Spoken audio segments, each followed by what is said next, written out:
बिस्मिल्लाहिर्रहमानिर्रहीम। अस्सलाम वालेकुम नाज़रीन, आप यूट्यूब चैनल देख रहे हैं। मैं इमरान ख़ान हूँ। सबसे पहले तो ये कि मैंने अब मनाजिर देखे हैं, 3 दिन कैसे गुज़रे मुझे पता ही नहीं चला, और अब समझ आ रही है कि हमने क्या खो दिया है। अरशद भाई को सिर्फ ये बताना चाहता हूँ, शहीद है ना, वो हमारी बात भी सुनते हैं, उन्हें रिज़्क़ भी मिलता है। एक दिन अरशद भाई आपने कहा था प्रोग्राम में, और आपकी आंखों में आंसू आ गए थे, ये बताते हुए कि हाई कोर्ट में लोगों ने आपको बहुत प्यार किया, और आपने कहा मैं नहीं जानता था कि लोग मुझे इतना प्यार करते हैं। आप कुछ नहीं जानते,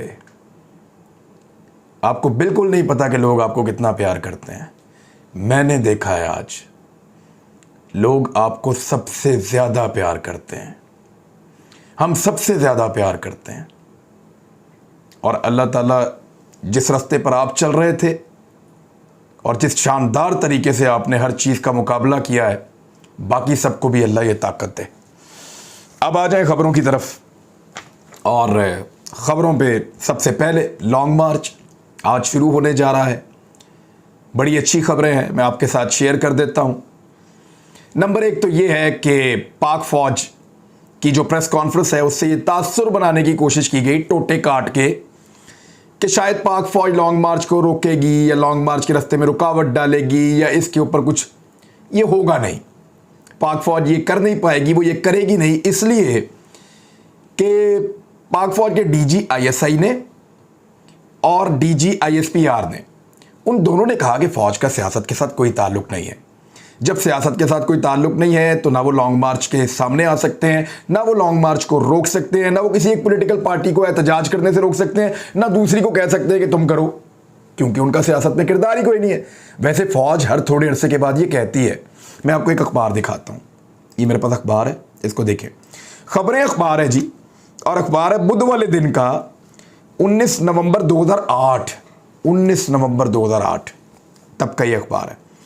इसमें खबरें अखबार की जो फ्रंट लाइन के ऊपर लिखा हुआ है, सबसे बड़ी हेडलाइन, सियासत में फ़ौज की मुदाखलत ख़त्म, आईएसआई का सियासी शोबा बंद कर दिया गया, सियासतदानों से राब्तों पर पाबंदी, मजदूर यूनियंस और तलबा तंजीमों को भी मावनत फराम नहीं की जाएगी, और आइंदा सिर्फ पेशा वराना फ़राइज़ के ऊपर तवज्जो दी जाएगी। लेकिन 2008 के बाद तो फ़ौज ने बहुत सियासत की, बहुत सियासत की फ़ौज ने।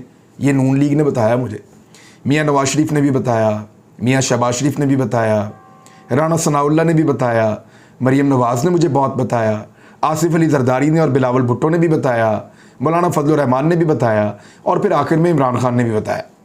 वो सारे कहते हैं कि फ़ौज सियासत कर रही है, लेकिन फ़ौज का क्लेम है, हम मान लेते हैं। डीजी आईएसआई और डीजी आईएसपीआर, ये सारे लोग झूठ बोल रहे होंगे, लेकिन ये दोनों झूठ नहीं बोल सकते, क्योंकि ये हमारी यूनिफॉर्म्ड जर्नल्स हैं। तो उन्होंने कह दिया है, तो आप सबको बड़ी खुशखबरी है, फ़ौज आपके रास्ते में रुकावट नहीं डालेगी। आप जाइए, अपना पुरअमन एहतजाज कीजिए, जो आपका आईनी और कानूनी हक है। फ़ौज आपकी मुहाफ़िज है, वो आपकी हिफाजत करेगी, वो आपका ख्याल रखेगी। जहाँ पे आपको काम करेगा, आप फ़ौज को कहेंगे, फ़ौज आपका काम करेगी, क्योंकि आप एक्चुअली पाकिस्तान के मालिक हैं, आप पाकिस्तान के शहरी हैं, और आप पाकिस्तान के मालिक हैं, और आपका हुक्म चलेगा पाकिस्तान में, और आपका हुक्म सबको मानना पड़ेगा पाकिस्तान में, चाहे वो कोई भी हो, चाहे वो पाकिस्तान की फ़ौज हो, चाहे वो पाकिस्तान की पुलिस हो, चाहे वो पाकिस्तान की हुकूमत हो, चाहे वो पाकिस्तान के इदारे हो, सबको आपकी बात माननी पड़ेगी। लेकिन बात यह है कि बात ज़रा आपको ज़ोर से कहनी पड़ेगी इस दफ़ा, ज़रा तगड़े होके, ज़रा हिम्मत करके, थोड़ी हिम्मत जुटाइए। सारी कुर्बानी जो है वो चंद लोगों ने नहीं देनी, पूरी कौम ने निकलना है, और पाक फ़ौज की भी जज्बात वही होते हैं जो कौम के होते हैं, ये बात याद रखिएगा। फ़ौज और कौम इकट्ठे होते हैं, हमेशा हमेशा इकट्ठे रहे, आज भी रहेंगे, इंशाल्लाह आइंदा भी रहेंगे। ये जितने लोग साजिश कर रहे हैं ना पाक फ़ौज को अवाम से दूर करने की, ये सब मुंह की खाएंगे। वैसे तो मुंह बने हुए हैं आजकल, आप देख ही रहे हैं किस तरह के मुंह बन गए हैं, लेकिन ये मुंह की खाएंगे और आपको नज़र भी आ जाएगा। अब आ जाए इस बात की तरफ कि क्यों ज़रूरी है आज के दिन निकलना और एहतजाज करना। देखिए, आप हमेशा लेट हो जाते हैं, पाकिस्तानियों का ये प्रॉब्लम है। जिस वक्त इमरान खान को निकालने की पूरी साजिश हो रही थी, तब बाहर नहीं निकले, जब निकाल के बाहर खड़ा कर दिया तब बाहर निकल आए। भाई जब निकाल ही दिया तो बाहर निकलने का क्या फ़ायदा आपको? निकलना उस दिन था जिस दिन निकालने की साजिश हो रही थी उस दिन आप नहीं निकले, आप लेट निकले, आपने भुगता। महंगाई 3 गुना हो गई, बिजली की कीमत 3 गुना हो गई, गैस की कीमत 2 गुना हो गई, पेट्रोल की कीमत 70% बढ़ गई। हालांकि आलमी मंडी में कम हो रही है, अगर उस हिसाब से देखें तो दुगनी से भी ज्यादा हो गई है। जितनी चीजें पाकिस्तान में लोग इस्तेमाल करते हैं सब महंगी हो गई, लोगों के कारोबार का पट्टा बैठ गया, मईशत पाकिस्तान की तबाह हो गई, एक्सपोर्ट्स खत्म हो गई, बिल्कुल डाउन चली गई, फॉरेन रेमिटेंसेस वो भी बहुत कम हो गए। पाकिस्तान का नुकसान पे नुकसान, नुकसान पे नुकसान, सिर्फ आपकी सुस्ती की वजह से। अब आपने सुस्ती नहीं करनी, तगड़े होकर निकलना है, क्योंकि रजीम चेंज ऑपरेशन हुआ था, मैं उसका गवाह हूं। रजीम चेंज ऑपरेशन हुआ था, एक बैरूनी मुदाखलत भी थी, और उस मुदाखलत के बारे में पाकिस्तान के आर्मी चीफ, पाकिस्तान के DGISI, पाकिस्तान के DGISPR, ये 3 मोतबर लोग होते हैं, बाकी तो सारे फजूल हैं इस मुल्क के अंदर। वो तीनों कह चुके हैं कि जनाब मुदाखलत हुई थी। तो जब वो फरमा रहे हैं कि मुदाखलत हुई थी, तो मैं किसी को ये नहीं कहने दूंगा, अब चाहे जितना मर्जी कोई तनत्तर खान हो, कि मुदाखलत नहीं हुई। झूठ बोलता है, बकता है वो जो कहता है कि मुदाखलत नहीं हुई, क्योंकि इन 3 मुअज़्ज़िज़ तरीन लोगों ने यह बात कही हुई है। तो मुदाखलत तो बैरूनी भी हुई थी और अंदरूनी भी हुई थी, और रजीम चेंज ऑपरेशन भी हुआ था। तो अब उस रजीम चेंज ऑपरेशन ने पाकिस्तान को बहुत नुकसान पहुंचा के पीछे धकेल दिया है। NRO ले लिया उन सारे लोगों ने, अपने अपने केसेस भी माफ करवा दिए, निकल लिए सारे पतली गली से। तो अब उस रजीम चेंज ऑपरेशन को वापस रिवर्स करना है। जो इंपोर्टेड हुकूमत एक बनाई गई थी, उससे आपको जान छुड़ानी है, उस इंपोर्टेड हुकूमत को आपको घर भेजना है। वैसे आपको समझ तो आ गई है ना कि इमरान खान की लड़ाई किससे है। इससे पहले शायद आपको समझ नहीं आ रही थी कि लड़ाई किससे है, लेकिन चीजें अब बड़ी क्लियर हो गई हैं पिछले 1-2 दिन में, और आपको साफ नजर आना शुरू हो गया कि एक्चुअली इमरान खान की लड़ाई किसके साथ थी। बड़ा क्लियर मैं बताता हूं इमरान खान ने क्या कहा है, बड़ा जबरदस्त पैगाम उन्होंने जारी किया है। लेकिन आपको मैं ये बताता हूं कि पाकिस्तान की फौज ने भी जमानत दी है कि वो सियासत में किरदार अदा नहीं करेंगे, किसी चीज को हिस्सा नहीं बनेंगे। हालांकि वो बार बार देते हैं, लेकिन कभी हमें तो हमेशा यही लगता है कि इस दफा नहीं करेंगे, अगली दफा फिर कर देते हैं। वो फिर कहते हैं दोबारा गलती होगी, फिर कहते हैं अब नहीं करेंगे, फिर कर देते हैं। पता नहीं अब भी कर रहे हैं या नहीं कर रहे, लेकिन हम उनकी बात मान लेते हैं। वो कह रहे हैं कि वो सियासत में कोई किरदार अदा नहीं कर रहे, तो ये तो अच्छी बात है। दूसरा, अदलिया ने भी कह दिया कि पुरअमन एहतजाज जो है वो लोगों का हक है, आप जाइए, जाके एहतजाज कीजिए। अदलिया आपके पास है, फौज आपके पास है, और आपका लीडर आपके साथ जा रहा है। रजीम चेंज ऑपरेशन को रिवर्स करने का ये बेहतरीन टाइम है, जाइए और इसको रिवर्स कीजिए। इमरान खान साहब ने क्या कहा, जरा ये देखें। उन्होंने कहा कि कोई इरादा हमारा जो है वो कानून से ऊपर का नहीं है, वो कानून को तोड़ने नहीं जा रहे। मार्च किसी हुकूमत को गिराने या लाने के लिए नहीं है। एक्चुअली मार्च किस लिए, जरा ये समझिए आप, जिस मकसद के लिए लोग इसके पीछे निकलते हैं। अरशद भाई के नमाज़े जनाजा पे जो सबसे ज़्यादा नारा लगा ना, बाहर निकल के लोगों ने लगाया, वो कह रहे थे कि लेकर रहेंगे आज़ादी, तेरा बाप भी देगा आज़ादी, छीन कर लेंगे आज़ादी, आज़ादी तो ले लेंगे। अब वो लोग ये कह रहे हैं कि इमरान खान साहब ने कहा कि लॉन्ग मार्च किसी की हुकूमत को गिराने या लाने के लिए नहीं। तर्जुमान पाक फौज और DGISI कहते हैं सियासत से कोई ताल्लुक नहीं, लेकिन प्रेस कॉन्फ्रेंस भी कर दी। अब ये खान साहब का एक शिकवा है। अपने एक वीडियो बयान में साबिक वज़ीर आज़म ने कहा कि जुमे को 11 बजे लिबर्टी चौक से हकीकी आज़ादी मार्च शुरू हो रहा है। ये लॉन्ग मार्च किसी ज़ाती मफाद के लिए नहीं है, ये लॉन्ग मार्च किसी की हुकूमत को गिराने या लाने के लिए नहीं है। ये लॉन्ग मार्च अंग्रेज़ से हासिल की गई आज़ादी के बाद हकीकी आज़ादी के लिए है। हम ऐसी हकीकी आज़ादी चाहते हैं जिसमें पाकिस्तान के फ़ैसले पाकिस्तानी करें। PTI के चेयरमैन ने कहा, इमरान खान साहब ने, कि हम ऐसी हकीकी आज़ादी चाहते हैं जिसमें बाहर से मुसल्लत किए गए कठपुतलियों के फ़ैसले ना हों। हम छोटे से तबके के चोरी करके NRO लेने को रोकना चाहते हैं। हकीकी आज़ादी मार्च की तहरीक अवाम के फ़ैसले अवाम को करने देने तक जारी रहेगी। हम उस वक्त तक हकीकी आज़ादी की जद्दोजहद जारी रखेंगे जब तक बैरूनी साजिश से इक़्तिदार में आने वाले रास्ते बंद ना हो जाएं।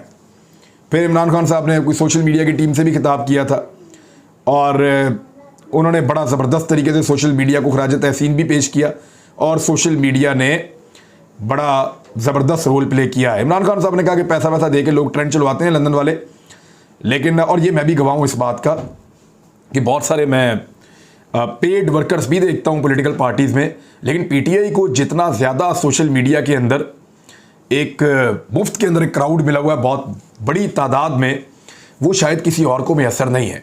बड़ा तगड़ा सोशल मीडिया का एक पूरा का पूरा इमरान खान साहब का एक आप समझे बहुत बड़ा जत्था है, जो जहाँ पे चल पड़ते हैं वो हवा ही उस तरफ की चला देते हैं।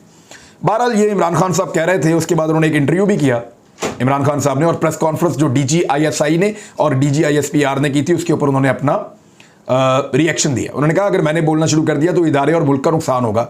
मैं कह रहा था ना आपको कि हामिद मीर बोल रहा है, अगर मैं बोला अंदर की बातें और मैंने बताई कि अंदर क्या क्या होता रहा है तो फिर मुल्क में तमाशा लग जाएगा। अब हामिद मीर वो बोल रहा है जो उनको बताया जा रहा है, और वो बोलते जा रहे हैं कि जी इमरान खान ने ये गलत किया, इमरान खान ने वो गलत किया। वो ये नहीं बता रहे कि DGISI और आर्मी चीफ से मुलाकात में कोई दूसरा वर्जन भी है, और अगर मैं वो वर्जन बताऊंगा तो सुबह से इस मुल्क के अंदर तमाशा लग जाएगा। लिहाजा मेरे ख्याल में इदारों को चाहिए कि अंदर की बातों को अंदर रहने दें। मैं ये कह रहा हूं मेरी जाती राय में। इमरान खान साहब ने क्या कहा, उन्होंने कहा अगर मैंने बोलना शुरू कर दिया तो इदारे और मुल्क का नुकसान होगा। उन्होंने कहा कि 92 के एंकर पर्सन है आमिर मतीन साहब, बहुत सीनियर जर्नलिस्ट हैं, बड़े भाइयों की तरह हैं, बहुत प्यारे इंसान हैं।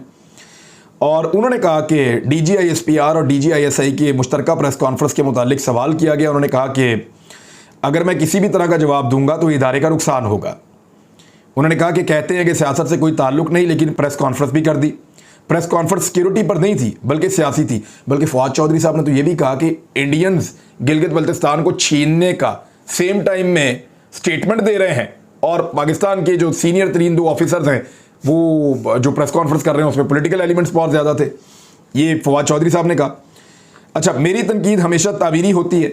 मैं चाहता हूँ पाक फौज का इमेज ख़राब ना हो, कोई इदारा कानून से ऊपर नहीं होना चाहिए। इमरान खान साहब ने एक सवाल के जवाब में कहा कि आर्मी चीफ की मुद्दत मुलाजमत में तोसी की बात हो रही थी। ये वैसे DGISI ने कहा था कि इमरान खान साहब ने उनको तोसी की एक पेशकश की थी, तो बाद में मीर जाफ़र और मीर सादिक क्यों कहते रहे। वैसे इमरान खान साहब ने कभी ये नहीं कहा कि उन्होंने जनरल बाजवा को मीर सादिक और मीर जाफ़र कहा, कभी उन्होंने नहीं कहा, और मुझे भी ऐसा नहीं लगता था कि वो इन्हीं को कह रहे हैं। लेकिन DGISI जो है वो ये मानते हैं कि इमरान खान साहब शायद जनरल बाजवा साहब को कह रहे थे, उनके स्टेटमेंट में मुझे ऐसा लगा। बहरहाल इमरान खान साहब ने इसका जवाब देते हुए कहा कि आर्मी चीफ की मुद्दत मुलाजमत में तोसी की बात हो रही थी। मैंने कहा वो आपको तोसी दे रहे हैं तो मैं दे देता हूं। वो कौन? यानी वो दूसरी जो पॉलिटिकल पार्टी PDM वाले, शायद उन्होंने कोई इस तरह का नैरेटिव बिल्ड किया हुआ था। असद उमर साहब ने भी यही कहा कि PDM वाले आर्मी चीफ को तोसी देने की बात कर रहे थे, तो इसलिए इमरान खान साहब ने कहा कि अगर वो आपको तोसी दे रहे हैं तो मैं दे देता हूं, तो आप रजीम चेंज ना होने दें। वो रजीम चेंज के नुकसान तो फिर आपके सामने है ना, मैंने भी आपको थोड़ी देर पहले बताया। मैंने बंद कमरों में कोई डील नहीं कर रहा था। डील के जरिए मुझे क्या दे सकता था, कोई क्या मिल सकता था मुझे। इमरान खान ने कहा कि आर्मी चीफ से अवान सदर में आरफ अलवी के सामने मुलाकात हुई, जिनको करीब समझता था वो बदल गए हैं। फैसल वाडा ने डर्टी हैरी की फरमाइश पर प्रेस कॉन्फ्रेंस की। डर्टी हैरी, उन्होंने एक नया नाम मुतारिफ करवाया। ये गालिबन अभी पता चल जाएगा चंद दिनों में ये किसको कह रहे हैं, क्योंकि आज़म सवाती साहब आज ही एक प्रेस कॉन्फ्रेंस करेंगे और उसमें कुछ 2 लोगों के नाम वो लेंगे, और मैं वैसे ज़ाती तौर पे मुझे आइडिया है कि वो किनका नाम लेंगे, और इन्हीं लोगों के बारे में एक बड़ी बातचीत चलती रही है पहले भी। लेट्स सी ये वही लोग होते हैं कोई और लोग होते हैं, लेकिन जो मेरे दिमाग में है तो उन्होंने तो बड़ा जुल्म किया हुआ है लोगों ने। लेकिन अब देखते हैं कि आदम सवादी साहब किनका नाम लेते हैं, ये वही लोग हैं या कोई और लोग हैं। बहरहाल वो कह रहे हैं कि 2 लोगों का वो भी नाम लेंगे। उन्होंने दावा किया कि उनकी जासूसी के लिए उनके नौकरों को पैसे तक दिए जा रहे हैं। तो नाज़रीन, बस छोटी बात यह है कि आज आपको मौका मिल रहा है। आपने बहुत मार खाई हुई है। 25 मई को आपने मार खाई, हर मौके के ऊपर आपने मार खाई। इंपोर्टेड हुकूमत ने आपका खून तक निचोड़ लिया, महंगाई हर चीज़ आपकी दस्तरस से बाहर कर ली। ये आपको मौका मिल रहा है हकीकी आज़ादी हासिल करने का। आपको मौका मिल रहा है कि आप यहां से आपने जो पकड़ा हुआ है ना, ये मुट्ठी आप अब खुलवा दें। ये मौका आपको पहली दफ़ा मिल रहा है कि 70 साल से जो मुट्ठी के अंदर पाकिस्तान को बंद किया हुआ ना, 75 साल से, यहां से आपने पकड़ लिया है। अगर आप अपनी गिरफ्त को मजबूत रखते हैं अगले चंद दिनों में, तो आप मुट्ठी खुलवा सकते हैं। ये मौका आपको मिल रहा है कि पाकिस्तान के फैसले पाकिस्तान ही करेंगे। पाकिस्तान के फैसले बंद कमरों में चंद लोग नहीं करेंगे। पाकिस्तान की अवाम की उमंगों के मुताबिक पाकिस्तान के फैसले होंगे। ये मौका आपको रोज रोज नहीं मिलेगा। इस मर्तबा लेट मत कीजिएगा। निकलिए, खौफ के बुत को तोड़िए, और उस तरह तोड़िए जिस तरह हम सब ने तोड़ा है। जिस तरह अरशद भाई ने हमें तोड़ना सिखाया है। मुझे उनका फ़ोन आया था उस रात जब मैं गिरफ्तार हुआ था, दूसरे दिन मेरी किसी ने बात करवाई थी अदालत में। उन्होंने मुझे कहा था, अरशद भाई ने, इमरान जो तेरी बॉडी लैंग्वेज है यही चाहिए मुझे, इसी तरह रहना डट के, टूटना नहीं है तूने। मैं वही पैगाम आप सबको दे रहा हूं अरशद भाई का। अपना ख्याल रखिएगा और हिम्मत मत हारिएगा। अल्लाह हाफ़िज़।